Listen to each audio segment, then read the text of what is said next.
एक समय की बात है कि एक गांव के कस्बे में दो बहनें सीमा और रीना अपनी बीमार मां के साथ रहती थी। दोनों बहनें बहुत ही मेहनती थी। वह अपनी मां की बहुत सेवा करती थी। एक दिन सीमा अपनी छोटी बहन रीना से कहती है, रीना तू मां को दवा दे दे और थर्मामीटर से उनका बुखार भी नाप लेना, मैं गाय का दूध दोह रही हूँ। रीना उम्र में सीमा से छोटी थी, मगर रीना को यह बिल्कुल भी पसंद नहीं था कि उसे कोई काम करने का ऑर्डर दे। वह मन ही मन सोचती है, सीमा मुझसे बड़ी है तो क्या हर समय बस ऑर्डर देती रहती है और खुद दूध निकालने के बहाने आंगन में बैठकर समय बिताती रहती है। अब यहाँ इतनी सारी दवाइयाँ रखी हैं, इनमें से माँ को कौन सी दवाई दूं, तो क्या मुझे सीमा से पूछना चाहिए? कुछ पल सोचकर वह एक कठोर फैसला करती है, नहीं, मैं इससे बिल्कुल नहीं पूछूंगी कौन सी गोली दूं। चलो यह बड़ी सी पीली गोली दे देती हूँ। माँ ने यह बहुत दिन से नहीं खाई और रीना अपनी माँ को नींद से उठाकर वह गोली खिला देती है। वह गोली खाकर कुछ देर बाद माँ की तबीयत और ज्यादा बिगड़ने लगती है, क्योंकि रीना अनजाने में गलत दवा दे देती है।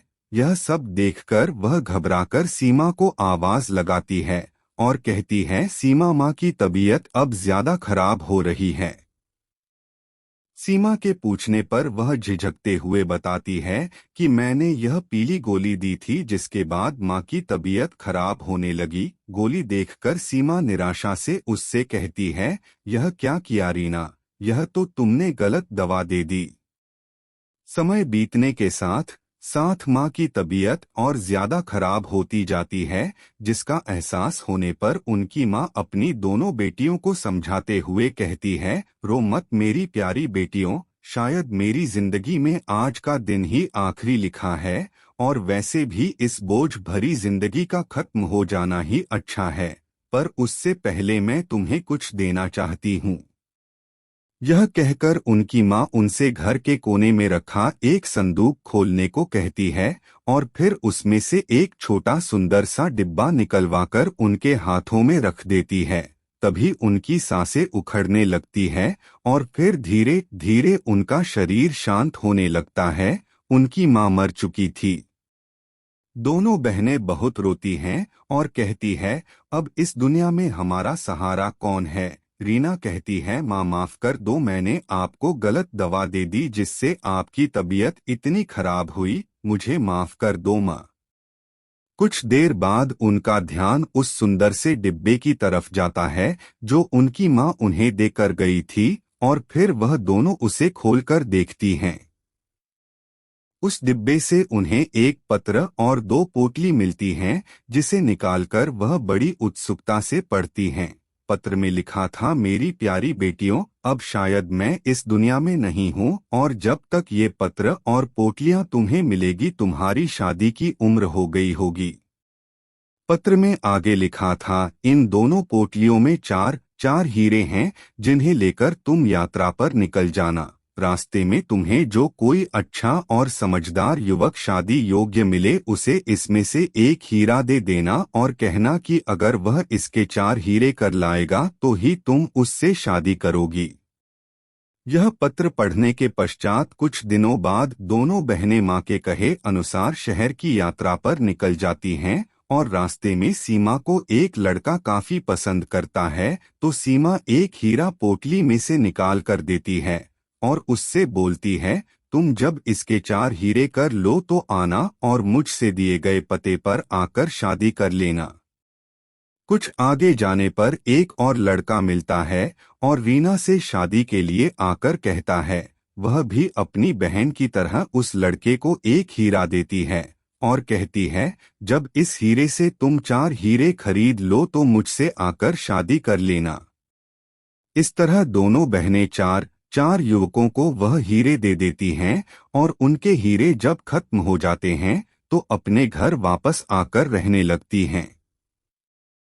जब उनकी इस यात्रा को पूरा एक वर्ष बीत जाता है तो एक दिन रीना अपनी बड़ी बहन सीमा से कहती है, दीदी कोई भी लड़का शादी के लिए हीरे लेकर नहीं आया, ऐसे तो हम कुंवारी ही रह जाएंगे। माँ ने भी पता नहीं क्या योजना बना दी और इस तरह हमारे हीरे भी चले गए। अब हमारा क्या होगा? इस पर सीमा उसे समझाती है, रीना, माँ ने जरूर हमारे लिए कुछ अच्छा ही सोचा होगा, पर फिर भी अगर तुम्हारा भरोसा डगमगाने लगा है और तुम चाहती हो तो शादी कर सकती हो। अपनी बहन की यह बात सुनकर रीना चुप हो जाती है और काम में लग जाती है।